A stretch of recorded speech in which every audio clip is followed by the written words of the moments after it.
and welcome to Work Should Feel Good, the show where your career growth meets your real life. I'm your host, Diana Alt, and today my guest, Bonnie Dilber, and I are going to talk about how hiring looks a little different when your org is at the cutting edge of AI, as well as what life looks like when you are a known content creator while working a corporate job. Bonnie is a teacher turned recruiter, currently serving as the senior manager of talent acquisition for the AI and automation and orchestration leader, Zapier, not Zapier, guys. I'm finally wiring that into my brain. Outside her work at Zapier, she's a thought leader, all the things, recruiting, job search, candidate experience, and the future of work. She's built a following of over 600,000 across all her social media platforms and writes for Business Insider and is a frequent contributor to other publications like Fortune and Wall Street Journal. So she's legit. I went and got y'all a legit person to listen to today. Welcome to the party, Bonnie. How are you? Hey, thanks so much for having me. Yeah, thanks so much for coming in. It's funny because I have been a coach for a long time, and a lot of my business and what I'm known for is in the job search realm, mostly around like meaningful job search. Not that we're pretending that you're going to get a job that is $100,000 more in 60 days or less crap that some people do. But I just love everything about people being happy at work. And so I haven't had as many recruiters on as the people are like, why don't you have more recruiters? I'm like, I want the good recruiters with a good story to tell. And I think you have one because you started as an educator. Yeah. In your career. What drew you into education? Kind of fell into that too. I did a program called Teach for America. So I was in college and I wasn't really sure what I was going to do. I was planning to go to law school, realized that I didn't want to do more school.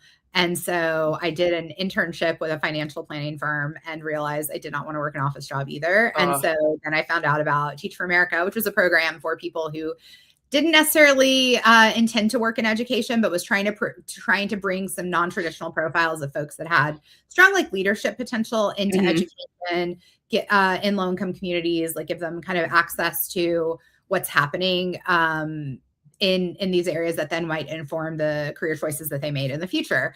So it wasn't necessarily a goal of bringing more and more people into teaching, but it was sort of like a short-term fill teacher gaps that exist across a lot of like more higher poverty areas in the US, and then long-term, hopefully build people that might contribute to systemic solutions. So that's sort of what Teach for America is all about.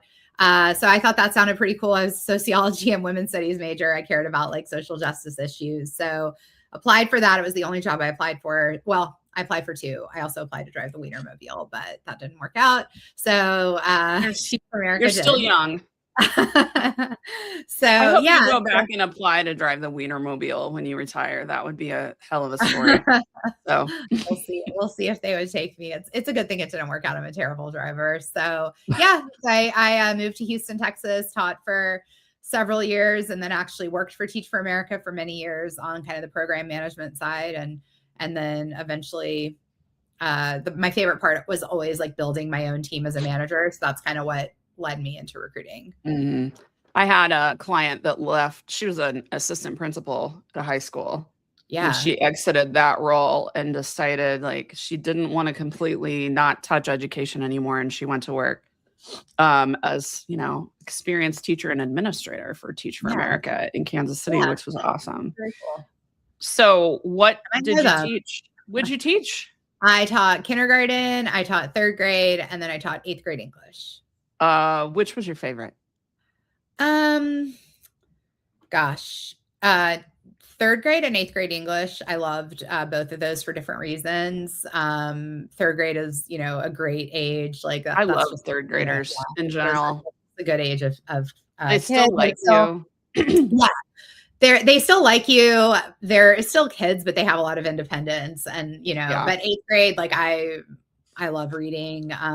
Growing up and with 8th grade, I got to teach a lot of like my own favorite books growing up. So that was really cool too. And yeah. So they were both great. Kindergarten, I was not cut out for. So. Kindergarten, like that takes a special person. It does. I've got to be able to have a conversation with you, and you can't with every kindergartner. Yeah. But I can handle almost any kindergartner, and I don't have kids either, so it's like I'm auntie everywhere I go. But I can handle like 1 or 2 kindergartners. I cannot handle a room full of 23 kindergartners or Yeah. 28 kindergartners. I think that anybody that can do that is doing God's work for sure. Oh yeah. And I feel I have a 5-year-old and he's in preschool. He'll start kindergarten next year, but every time I walk in the classroom and it's impeccable. He goes to this Montessori and all the kids it's never out of control. And I'm always like, gosh, this just makes me feel like I was such a terrible teacher because how are you doing this? Because my room never on my best day looked like this. They're incredible. Yeah. Good early childhood teachers. Do you have any other kids or no, just the one kindergartner? Does he love school? He does. Yeah. He really, he's pretty like a focus, like, he kind of people pleasing tendencies. So he likes to he likes school. Yeah. He seems to be doing well with it. I was like school too. I'm hesitating because I'm like, it's still the age where it's a lot of fun. And so talk to me when you're like having trouble in algebra 2. Then exactly. That's a whole different ballpark. So my parents were both educators. My dad taught for a couple of years at the high school level, chemistry, and then they both were at the community college level for years and years and years. My mom taught English. My dad was an engineering person. So I marinated in higher education from the time I was a child. So you're also kind of the queen of the pivot. If we look through your career, you have had a lot of different pivots. And so I'd love if you kind of walked through some of those. One of the things that I always wonder about people's pivots is, were they intentional or were they messy? Because some people do the, this chapter ended or this chapter wasn't working anymore and I didn't know what the heck to do. So I threw some Jell-O at a wall, and other people are extremely methodical about it. Yeah. What about your pivots? Walk us through them if you don't mind. Probably more intentional, but always a little bit like, messy or not exactly like what was life intended. Is messy. So yeah. I mean, the pivot from the classroom to Teach for America was like pretty natural because I was a part of the organization, and they reached out and were like, hey, we have this opening. We think you'd be good at it. So, that came pretty naturally. I will say, like, I moved to Oklahoma kind of very out of the blue and with a lot of conflicted feelings to help like build up a region, because I met the executive director at a conference and we just like really clicked and we talked. And I was like, I'm like, help you build your region. So that's how I landed there. Very kind of opportunistic. When I made the pivot into recruiting, I knew that at my time in Oklahoma was kind of coming to a close, and I knew I really liked recruiting and I wanted to move into that kind of role. My manager was the same guy I just mentioned that I like kind of clicked with. One of my best friends in the world. We still, are very close. So I let him know. I was like, hey, I'm somewhere probably coming to the end of my time here. Here's what I want to do next. So I want those kinds of experiences. So he actually helped me like sort of expand beyond what I was doing, which was very instructionally focused. So I had more experience building hiring processes. I started like supporting the whole region with their hiring versus only hiring for my own team, so that I had some things to beef up my resume so that I was competitive for those types of roles. And then that, on the flip side, he got a lot of time to recognize like, hey, who are we going to prepare for like Bonnie's, successor, that kind of thing. So I think if you can be in situations where you have exits like that, that's ideal. And then I threw my hat out there for a lot of different roles and got one in, I actually applied to tech at that point. Nobody in tech would even give me an interview. Right. I applied to lots of things internally within Teach for America. And then I also applied for some jobs externally that, again, someone actually referred me for the next role, where I ended up getting hired to like lead a talent acquisition team for a school district. I'd never formally like been in a TA role, but again, they kind of got confidence that I would be a good fit and that I had built a lot of the skills. And the referral definitely helped. Like, a lot of people in my network were there. And so that definitely helped. So that's how I ended up there.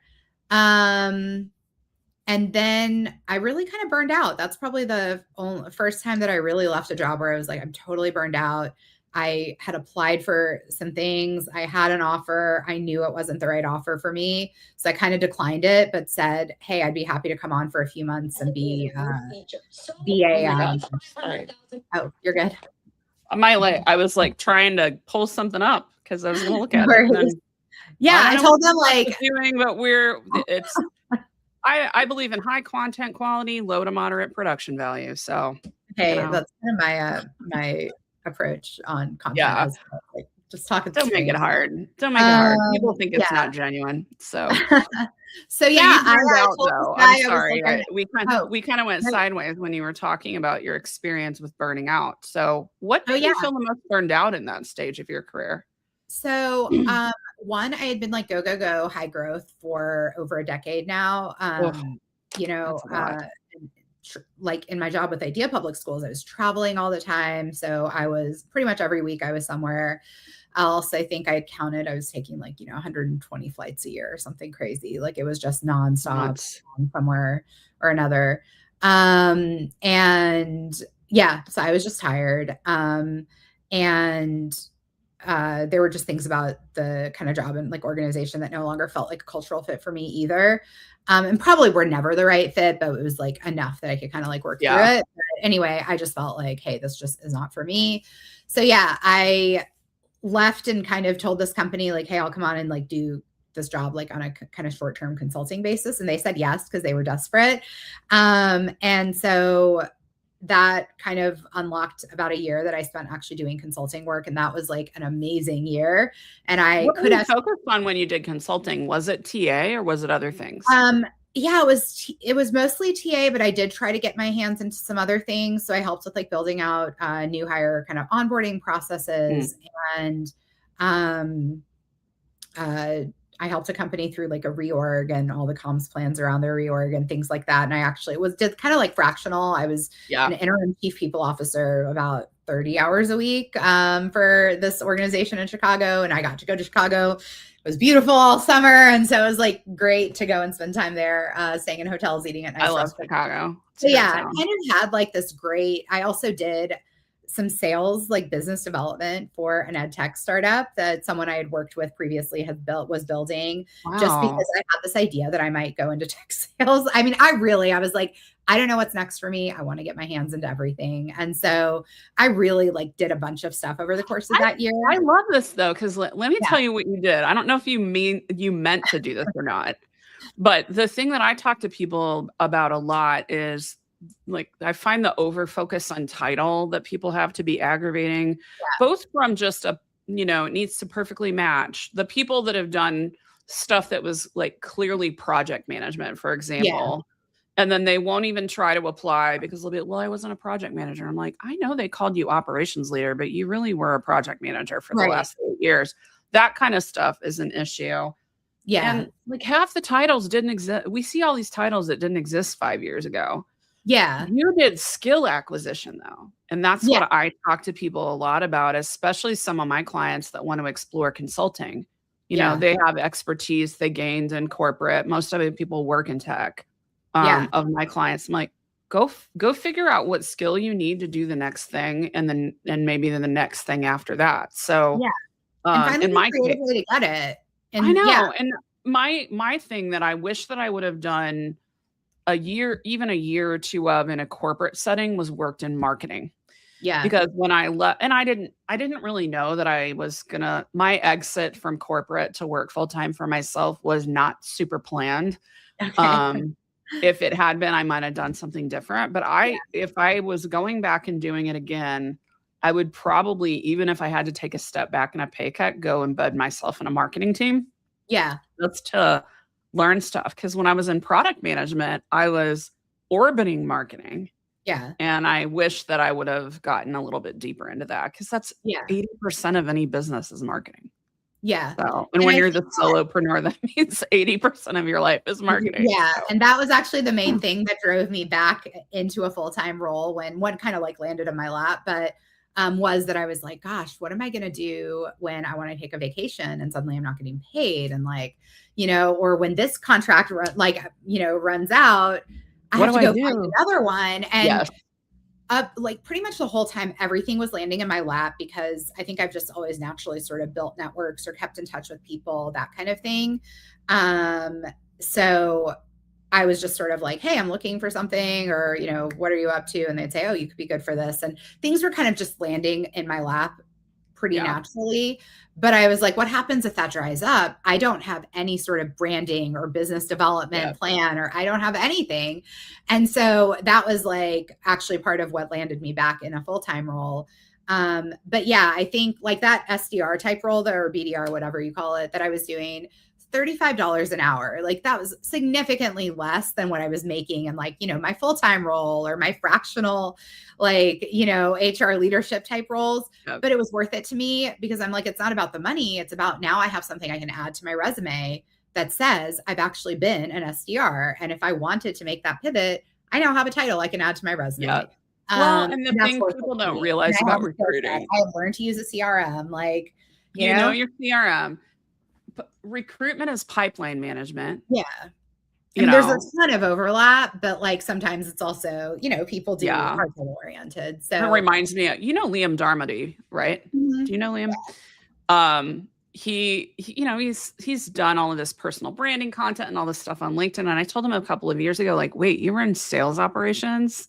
You can bring the sales ops lens to everything that you're doing. And that's something special. So you as a recruiting leader with actual SDR experience is a big deal. I want to be clear. This was like for 3 months or something. I don't care. 3 months is but it's something. But when you're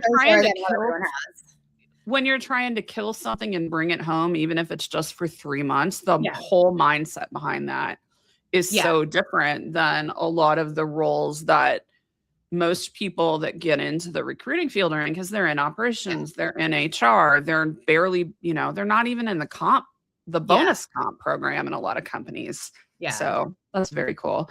Yeah. So Kelly Hrivnak, our mutual friend, told me that when we're talking about pivots, I should ask you about your take on people trying to make pivots in the job market of the year of our Lord 2026. Yeah. So, and I know you've done some content about that. I talk about this what do you think people should keep in mind if they are contemplating a pivot right now? Yeah. I am of the mind, I'm not of like the shoot your shot mindset or, I am very much like a realist about these things. And so I think I mentioned a little while ago, like I started trying to apply for jobs in tech in 2012. Nobody interviewed me. I think I got my first tech interview around 2017, finalist, no offer, like again, 2019. Yeah. And I got a job in 2021. I got 2 offers in 2021 from tech companies. Perfectly coincided with when tech companies were aggressively hiring. Like a lot of this stuff is people get more flexible about pivots when they need more people. Right now is not the time to pivot into tech. Like a lot of people have been laid off. There's minimal job creation happening. So companies have their pick of top talent with a lot of really good experience. So it is less likely that they're going to consider someone who's trying to make a pivot. Whereas there are fields where job creation is happening, like teaching. I always tell people, someone who spent a long time and built a good career and made good money in education, like most people could go and get a classroom teaching job. Certainly as a sub, they could get that within the next week, and they could be, move into a full-time role, even without certification, with like an alternative program in most states.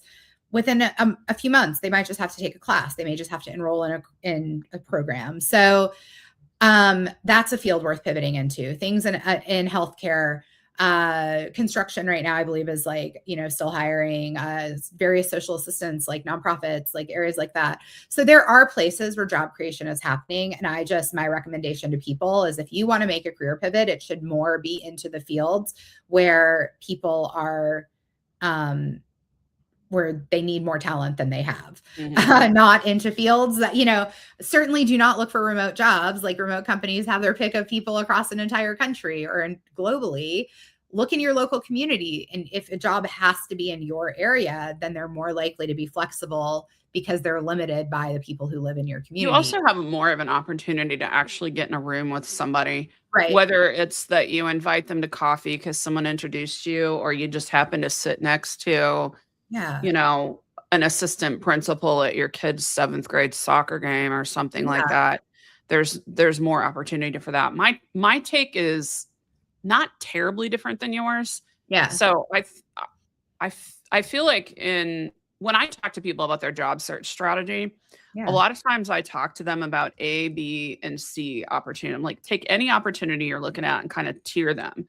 For the Yeah. most part, C opportunities you don't even want to go for. Like that's the thing that, like, maybe if you have to eat and live indoors and that's the only way. Right. But most people are going to have, this is the primo dream thing that I want to do, kind of Yeah. like applying to Harvard if you're a high school I've senior. used that same analogy. It's the Yeah. same, but And smaller. then you have the B opportunities, Realistic, which the are still reach. good. They're Yeah. still good. You know, if somebody thinks I want to go work at it's Anthropic or bust, I think Claude's Yeah. like all that is the best. But maybe my second tier is a consultancy that's focused on AI orchestration or, you Yeah. know, whatever that is, implementation of tools in the related area. I think that that's fine. That's part of a sensible multi-pronged strategy. And you maybe put more effort in to the A opportunities or the A companies. That's kind of my Yeah. take. I also think pivots, people forget that a pivot involves, like, if you think about basketball, which I was terrible at pretty much all sports. But when you are pivoting on a basketball court, you have one foot still stuck to the ground. That's the definition of a pivot. Yeah. So what a lot of people, when they're talking about a pivot that they want to make, I try to figure out, are you talking about a pivot or are you talking about a completely different change? Yes. Because if you're doing a true pivot, there should be an anchor. Mm-hmm. Your anchor is you have operational savvy and you want to switch industries, or your anchor is something else. So that's kind of my take. Very similar. I love the basketball analogy. I will like use that somewhere. Basketball in colleges. Shared it. It's great. But, like I've often, I said, like, for a pivot, you get to change one thing. Like you can change either your industry or your function or your role. But like you're not going to move from, you know, sales at a manufacturing company into marketing at a tech company. You're just not. Like you have no relevant experience there that's going to transfer. You might be able to move into sales for a tech company, or you might be able to move into marketing within your manufacturing, you know, where you have some like expertise. So I feel very strongly, like I say the same thing. Like, I don't think I'd be working in recruiting for a tech company if I hadn't first worked in recruiting and education. And people will often write me, I saw you pivoted from education and I'm a teacher and I would love to come work at that. I'm like, I didn't come from like my classroom into a tech company. I love my classroom into like, you know, building the relevant functional expertise that then allowed me to transition industries. Thank you for saying that, because I remember whenever this was in, you know, pandemic times, as it were, like 2021, I remember in particular, I got in a little glut of talking to a lot of instructional designers and L&D people. And I still do have like a weird side specialty that I work with a lot of people in L&D, when most of my stuff had been product program management, like kind of adjacent to what I actually did when I was in corporate. But what drove me crazy is the teachers. This was not all teachers. Don't come at me in the comments, teachers. But there were a lot of them that thought that they should immediately be able to slide from the classroom into senior instructional design roles in corporate at a time when they were actually getting pinched. Exactly. They were actually getting pinched because the L&D marketing training pinches always start earlier in any word market. You can't do that any more than the senior instructional designer can turn around and walk into your classroom. And make sure that designing for kids is a very different thing from designing for adults. Yes. And being real about how close your skills actually are is very important. So I think a lot of people are honestly unrealistic. And that's like somewhere that I've suggested people use AI, because if you prompt AI to be like very highly critical and discerning, it will give you really honest feedback. It will default to, I can totally see how a teacher can be a senior instructional coach. But if you ask it to like be extremely picky, they're only hiring the top 1% of people, then it's going to like let you know, hey, here's all the stuff. Is that your app you vibe coded? I did vibe code one that does that. Yeah. Okay. I was stalking your TikTok earlier today. Yes, I did. And I was like, I want to try that. Yeah. So. You don't have to have like an app for it. You can literally just put a prompt, and I've shared the prompt as well. That you can use, but I mean, it's not even that hard. Literally just tell it, like, I want you to be like the world's like recruiter. tear apart like my qualifications for this role and give me really honest feedback on I what love that. And I think it's so much of a better use of AI for people that are in a job search. Yeah. And I really want to share that with some people because I just did a 45-minute webinar a few weeks ago on, I called it AI the right way for your job Yeah. search. And I kind of debunked a lot of the, let's make the bad louder and more that a Yeah. lot of people are doing because they don't know better. So Yeah. I might have to get that from you Yeah. and share it with my people because I think that's really important. And ripping apart your qualifications is important because people think the worst is when people are so good and they think they've got it on paper and they don't. They Yeah. don't realize that it didn't make it clearly to the paper. So Yeah. all right, folks. Well, I'll try to get that from Bonnie so I can send it out to you guys. I want to kind of pivot next to AI in hiring. Like we could talk about generalities in hiring. I do have a couple of general questions because some of the people in my community, when I said I was interviewing you today, had a couple things. But one of the reasons I invited you on is because Zapier is known for transparency in hiring, and you are known for transparency online about Yeah. what is real in a non-doom and gloom way. So I want to talk about a few things related to that. And one of my first questions is I want to talk first kind of Zapier Yeah. and then sort of go into like the broader market and what you see as an expert. How is AI showing up? Can you just kind of let's say I apply, tell me a role that you hire at Zapier where somebody might have to collab with AI during the hiring cycle. Yeah. Give me an example of a role. I mean, any of our roles, they actually will in some They're doing that. So yeah, and we have an AI assessment as part of any role. okay. So yeah. you work with ops. Yeah. Oh, like an operations leader. Yeah. Or like currently I'm wrapping up offers for my senior recruiter roles. So my senior recruiter candidates, yeah, I can walk through that. Perfect. Let's talk recruiter then, since that's on your brain.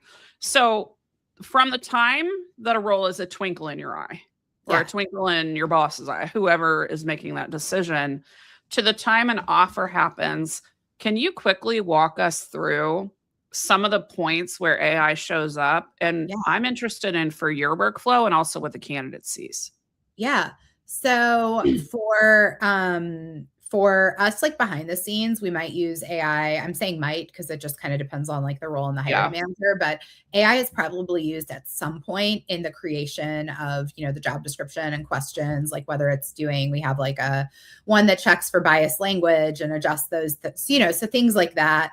It might recommend, we have one built that will like recommend application questions and interview questions based on the job description and what the hiring team is looking for. So there's AI in those places. And then we also have a lot of automation and agents behind the scenes that, you know, thank you for distinguishing. That role got approved. Now it's like, hey, hiring manager. It's out in the world. Yeah. So even behind the scenes, it's sort of like helping just trigger the opening of the role. Okay.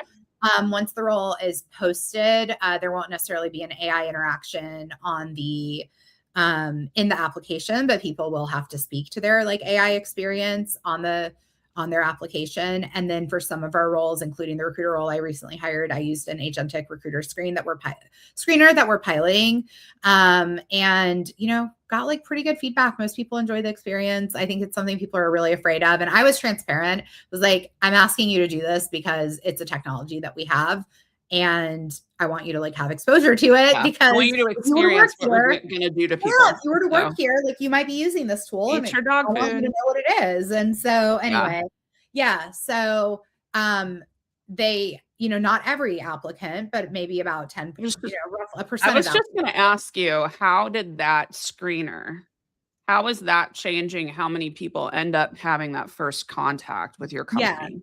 So, I mean, certainly more because like on my recruiter app, I had over 1,000 applications and roughly 10% of them were invited to do that screener, which normally I would have probably prioritized 10 max to talk to live, but instead I was able to get that additional information and it definitely changed some of the people that I ended up like moving forward. Like I 100% can point to people that I was really excited about on paper. And then That you were like, oh, once they spoke, I was like, oh, actually, this is, maybe not as strong as I would have expected. yeah. And then other people who maybe I, would have thought were like not the strongest candidates in the mix for some, maybe the kind of company they worked for, or how long they'd been recruiting, that kind of thing, ended up being really strong. And So for that screener, were they doing an interview with an avatar? Were they just answering questions? there's no to a avatar, video? but it asks questions and, Okay. and does probing questions. It's a pretty cool experience. Honestly, they ask like really good follow-up questions. I would say better than most human recruiters, if I'm being honest, like the things they probe into,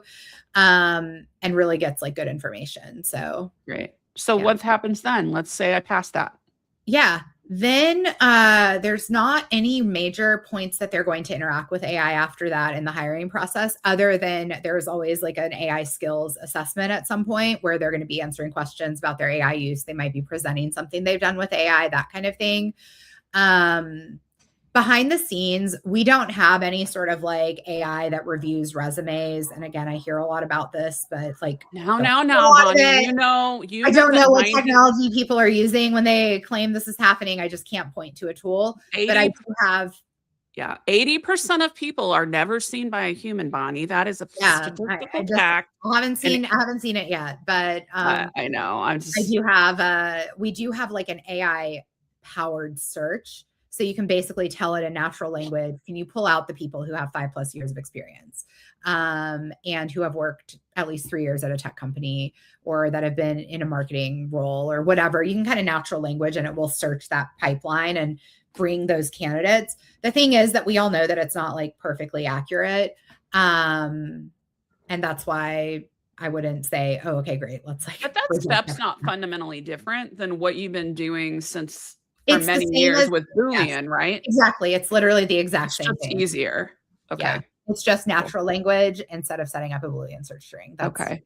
And what it's doing on the back end is setting up a Boolean search string. Are you guys, are you excluding anybody from view with your AI? So human is looking at. I don't have a way to do that. Okay. A human is looking at every resume. Literally, there's no way for our AI tools or for the AI search capability to reject people or take any action within Ashby. So what about knockouts? If people fail a knockout, does a human still look to make sure that wasn't messed up, or do you actually close that? No, that is the one place. I mean, you can see them, but that is the one place I don't check, because the only knockouts on most questions are work authorization. So, and that's not an AI thing. That's just like a normal automation. So if someone checked, no, I have on occasion had people message me and say, hey, I must have picked the wrong box. And I go and look, and it's always that they picked the wrong box. It's not that they, the automation misfired. Yeah, but they answered the question incorrectly. Yes, like they said, I don't have work, or I need sponsorship when they don't.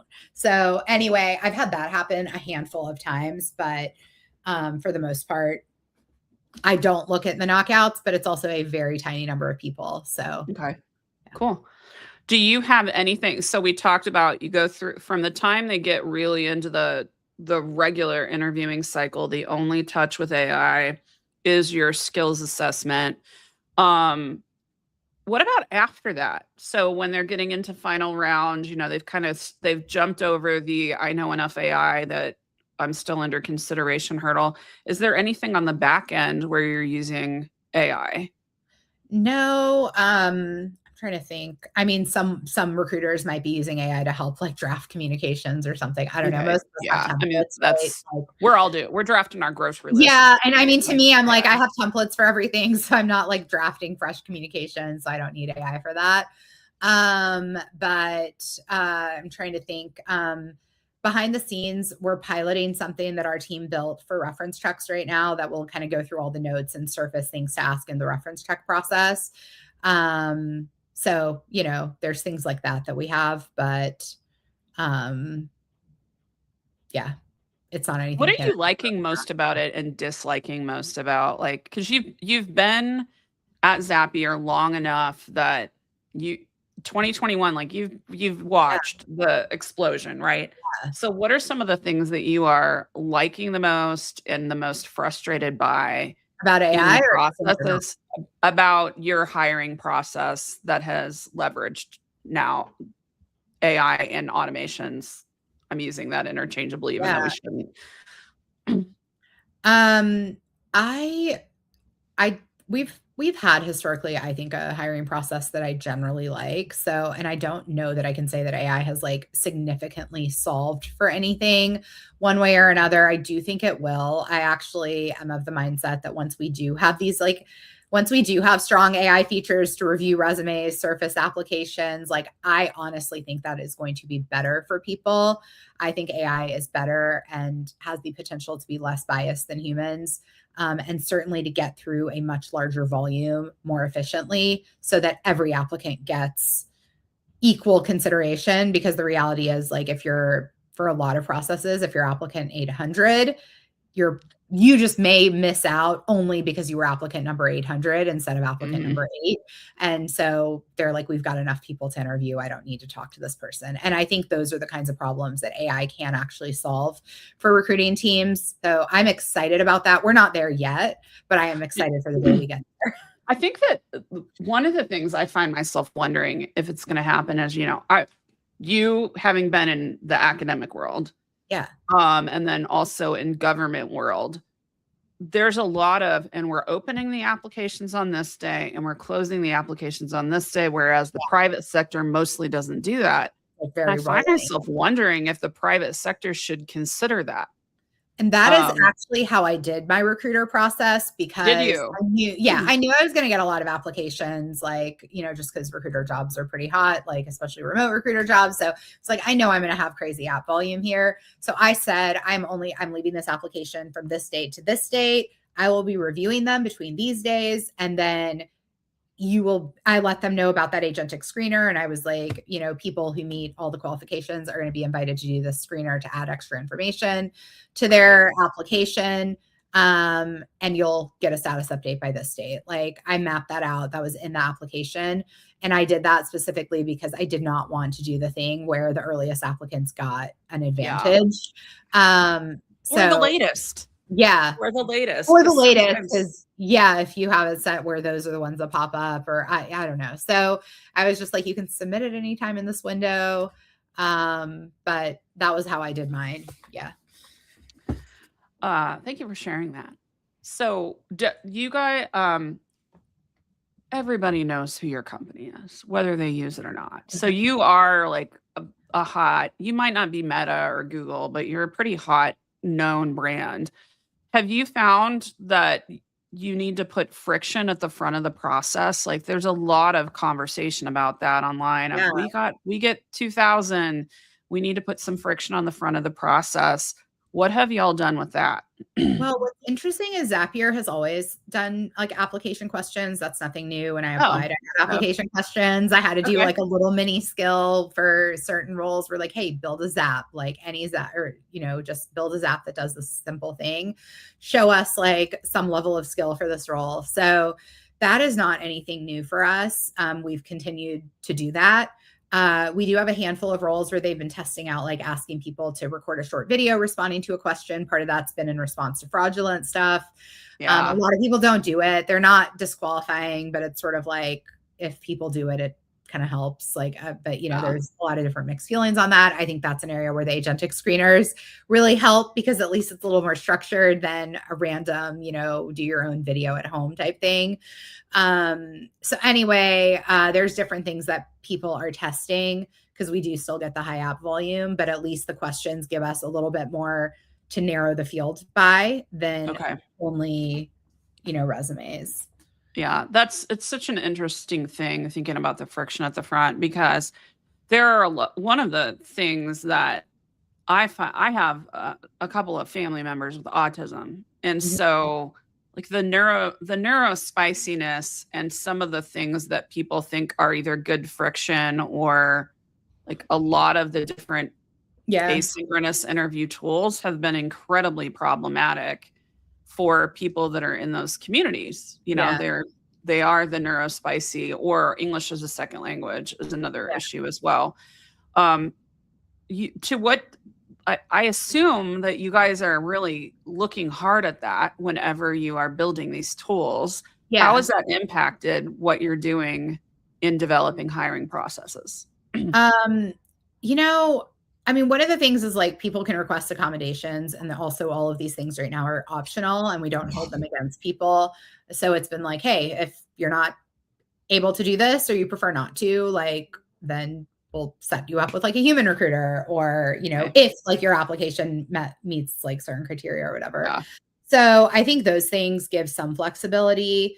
I honestly am not clear what is different between like the agentic recruiter screen and a live Zoom screen. I don't know like how that is a different experience for people. If anything, I would imagine the agentic one, because you're not having to deal with like the facial like interactions, especially the ones that are voice only. In my mind, maybe that's, for me One at of the least, that biggest, would be like not having to worry about how I look or how I look on yeah, screen. one of the biggest things that I've heard about, Sure. probably the biggest thing that I've heard, other than just like general, why if they want to talk to me, they should give me a person, That's like a lot that of what I that hear. Yeah, thing that's right more what there. people feel One of personally. the biggest things I've heard people say is incredibly difficult for them is that there's often really short time windows to answer questions on some of the asynchronous, you know, I don't know what your agentic one Yeah, does, but that's a concern. it actually gives them all the time And in the world. what'd you say? It gives them all the time in the world. Good.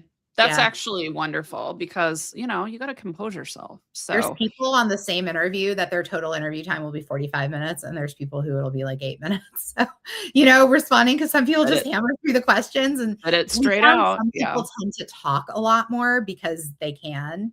And the screener will sometimes, redirect or, ask follow-ups and things. But ultimately, if someone wants to keep going, they can just be like, I'm not done yet, and keep talking. So, Okay. Here we yeah. go.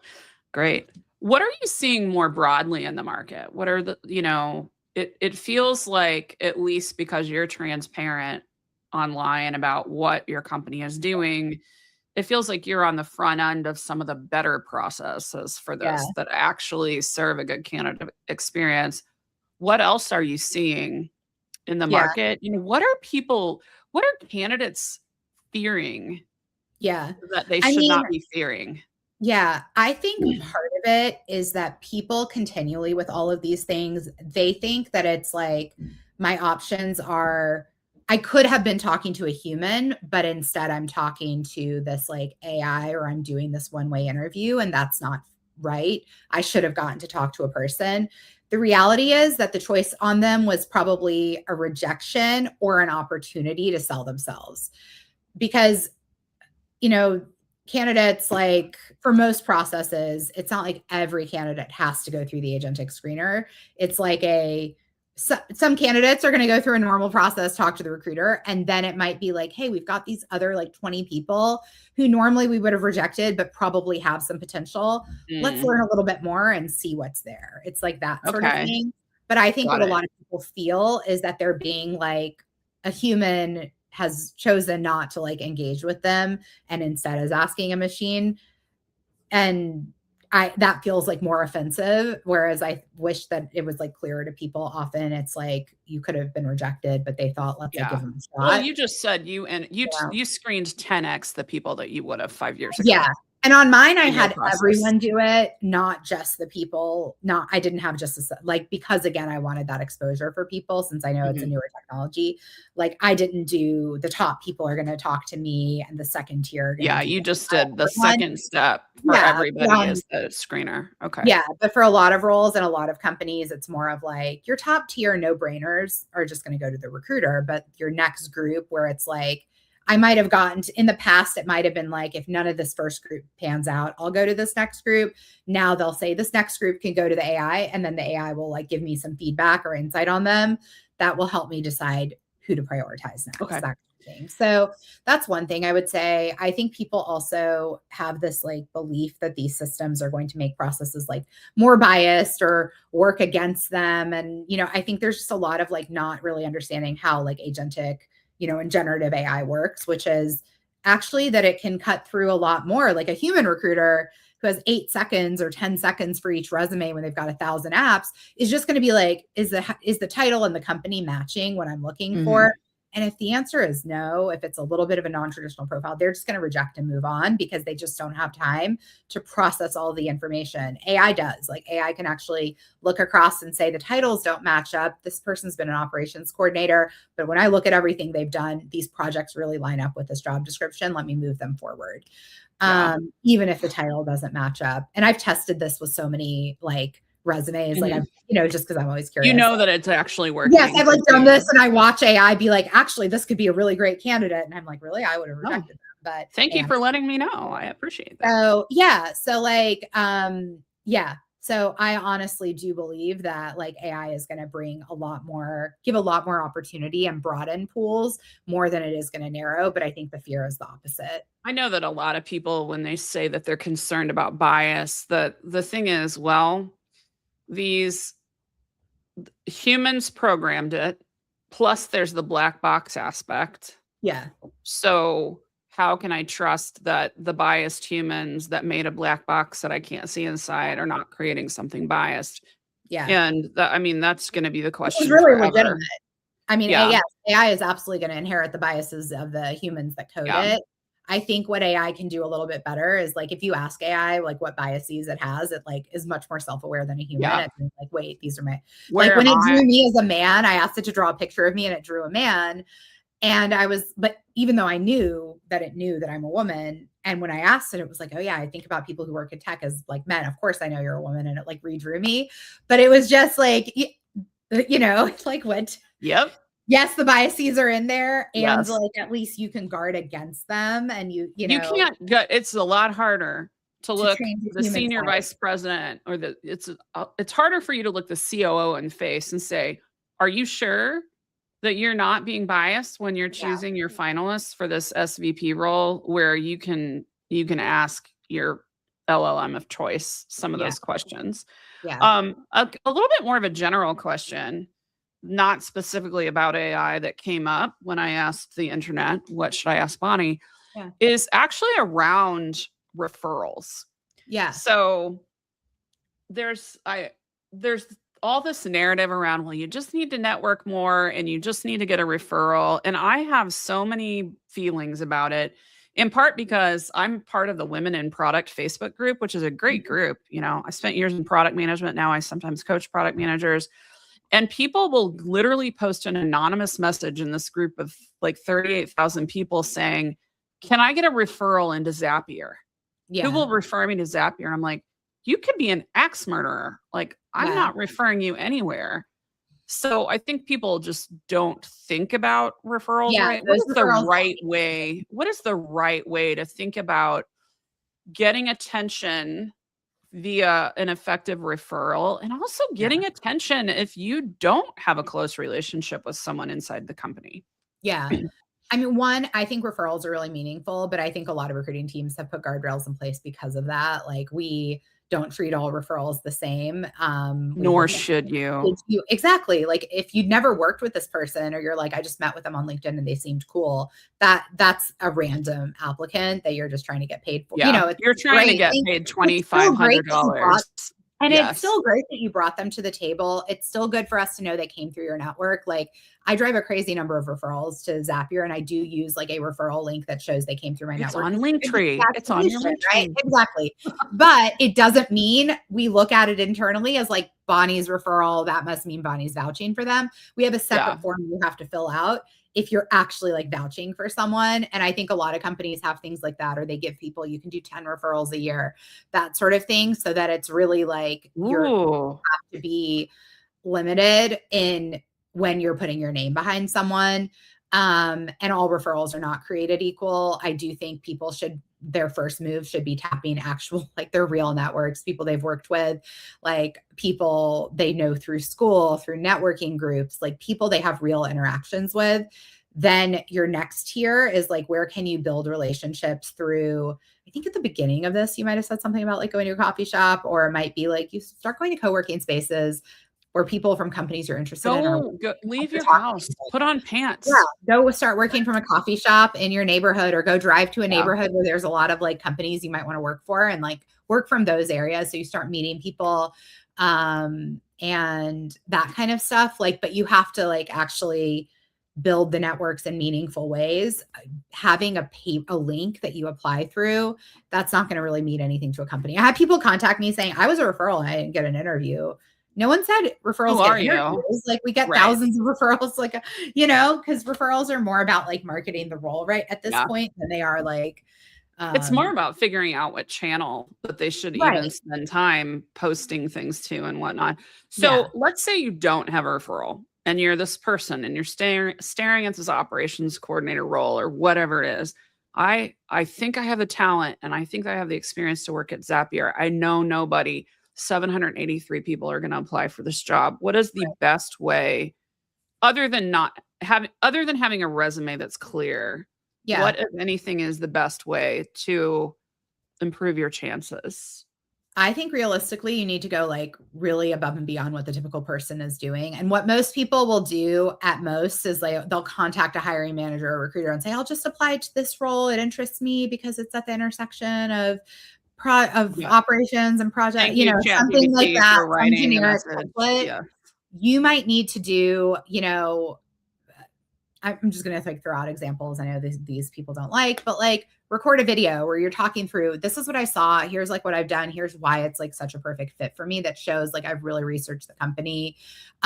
Go build something on Zapier and say like, and I built like this agent on Zapier that I would use if I were in this role. This is an example of the kinds of things I would use in order to, you know, scale our project management practices or make this like more efficient or be able to speed up our, you know, or I'm a small business owner. I'm a small business owner and I made this for myself using Zapier and I would love to be part of your team. Okay. And I've seen people do this and have it be successful. And so when I'm saying it, I'm not just like throwing out things like that sound good, but I've seen this like work for people, but consistently it's like they are doing something the majority of people aren't, and they are showing their skills because those skills are not as obvious on paper. Let me throw an idea. So I threw this idea at some people recently and I want your take on whether I was off or not. Okay. So everybody's working at companies that have different levels of adoption. A lot of people, one of the reasons they want to make a move is my company is making me risk being out of date on skill because they're not getting with the program. Yeah. So they'll do self-study, they'll build their own, what's the baseball schedule for the little league team or what the heck ever. Yeah. I've suggested that they should put that on their resume and talk about it on LinkedIn, what they have done with AI. And I have had pushback from people. I think people that don't want to go that far probably. Well, that's what it is. Yeah. But a lot of people are like, I shouldn't have to do that. I shouldn't have to like create content. I shouldn't have.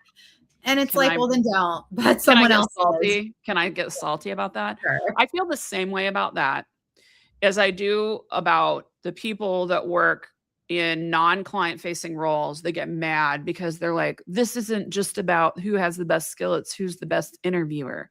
Yeah. And I cannot think of a single role that I've ever seen publicized in my entire career where you didn't have to talk to a human at some point and help them understand something. So yes, interviewing, the ability to express yourself verbally there are real transferable skills that you have to show around like communication and understanding is important. And my take for that is that make yourself like a little AI learning, professional development, more robust than I got this, that, and the other certifications. Say what you did to apply it. And then if your projects directly relate to the role and industry you're going for, put it closer to the top of your resume. If it's more like personal projects, put it down by where you put all that like volunteer stuff and whatnot. Okay, cool. I'm glad I was not crazy whenever I suggested that. I totally agree. And I get like kind of the same reaction from people where they, you know, and then I'm like, if you don't want to do it, don't do it. Like, it's just an idea. So do what works for you. Right. I know we're going a little long, but I really want to talk to you for a little bit about your content creator life because this is one of the top things you hear when you're a career coach is I'm afraid to do anything online. My boss is going to fire me or think I'm disloyal or what is it? I'm going to get canceled, like all of that kind of stuff. Yeah. And you have 500,000 almost people that are following you on LinkedIn. You have 90,000 or 100,000, something like that on TikTok. And I hate Instagram, but I actually went over there and looked, and you have like 20,000 over there. So that is a massive presence. What, I want to go into how you built it, but what has the reaction from your colleagues been? You're in management at this organization, and you don't just say everything that people want to hear. Like, I'm sure you got haters in those DMs that you're ignoring. Yeah. So what is that like for you, and how does your company react to it? Yeah. I mean, so I started it when I was at, like, I didn't start until I was already at Zapier. So it Oh, kind of wow. started, like, Well done. around, like, when I was new here, partially because I was in a new industry and was like, let me start talking about the roles I'm hiring for so I can, you know, get people to apply. So that's like where it started, was just naturally trying to like do my job. For the most part, they've been really supportive. I think there's been like good benefits for the company. Like the company page gained a lot of followers, as, you know, as a result of me talking a lot about it. I do talk a lot about my work and the things we're doing, and, you know, promote the company. And I've had people contact me, and then, you know, that I can connect to the sales team. So I think there's like real benefits for the company of having people who are visible. There's also, of course, been like friction, times I've said things that probably go against what people would agree with and that kind of thing. So we have those conversations or adjust the social media policy. I do brand, you know, partnerships. I work with a variety of brands. There's times I, you know, can't work with every product. I might like to, because it conflicts in some way, or it's a competitor, and, you know, those sorts of things. And so, like, just kind of have to like have those conversations. But I would say, I guess they've decided, I mean, they actually, I think, like, in large part because of the success that like I was having and how it was like benefiting the company, actually worked to build like an advocacy program internally and help other people start getting more, you know, visible. And so it's really been encouraged. And there's a whole strategy around like creating some like influencers that talk about the product and their work. And so I think that it's something the company has like embraced, but I do think that's been a little bit unique. And it's a question like I would ask if I were, you know, transitioning to a new job before I accepted an offer. I would make sure that they were comfortable with it, because some companies aren't. And if they see that as a negative, I mean, that impacts like my income potential and things like that. So I would definitely want to understand that. Yeah, I don't think it's ethical for any company to insist that their employees that they could lay off at the drop of a hat only have a single source of income. That's just not. That's just I feel very strongly. I talk about that a lot too. I feel strongly about it. I have a little group that the company is aware of, supports me having, where we get together and talk about our side hustles and what we need to be on the radar. And so I think Zapier is like pretty supportive. We do have policies around what you can and can't do, but like, yeah.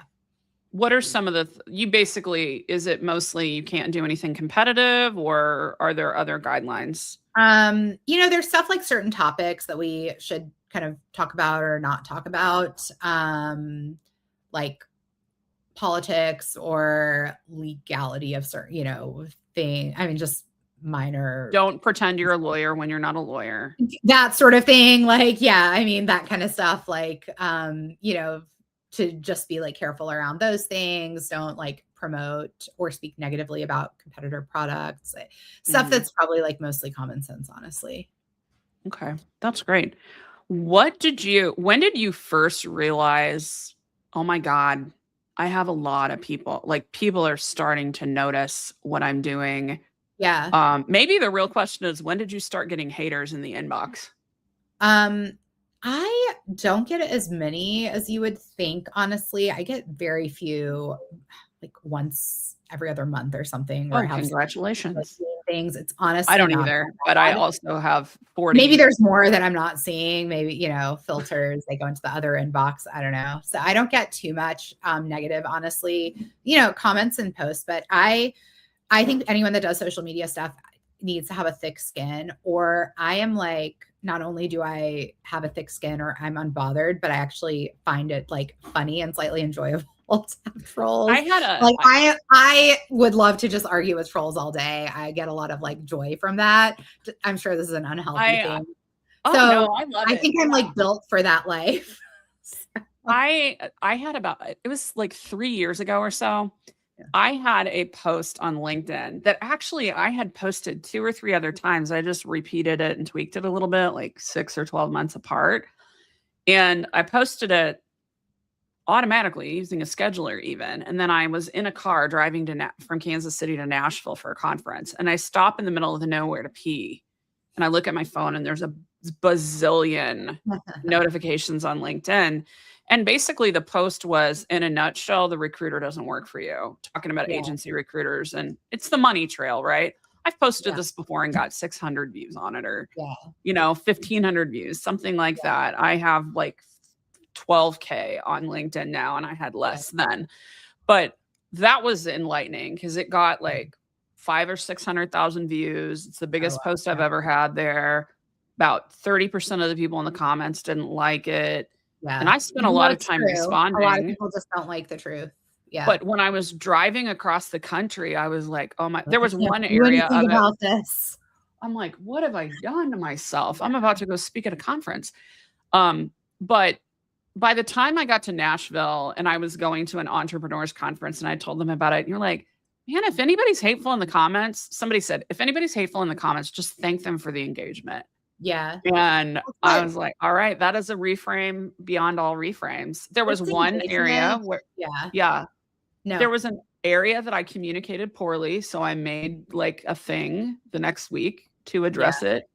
And people still hated it because they disagreed, but that was fine. By then I'm just thanking them for their engagement. But it's very interesting to go viral. I don't recommend it. I don't love it.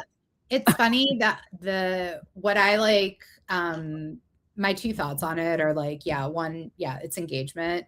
And then often it just sort of like confirms, Mike, my friend, Mike Petito, who I'm guessing, he has something. He's like, you don't know him? Okay. Kelly introduced me, but we haven't been able to connect properly. Well, he says something sometimes. He says, these people are not my problem. And I love that. I remind myself of that too. Because generally the people who are like disagreeing or upset are probably not someone you would ever hire. They're not someone who would ever be in your network. Like there's someone who's in a totally different part of, where, I shouldn't have to like do more than one interview to land a job. That's fine. You're probably not looking for a kind of job like my company hires for, or I talk about. So like, this is not for you. Move on. Like find someone in your field that you should never have more than 3. And I'm like, I worked in product management.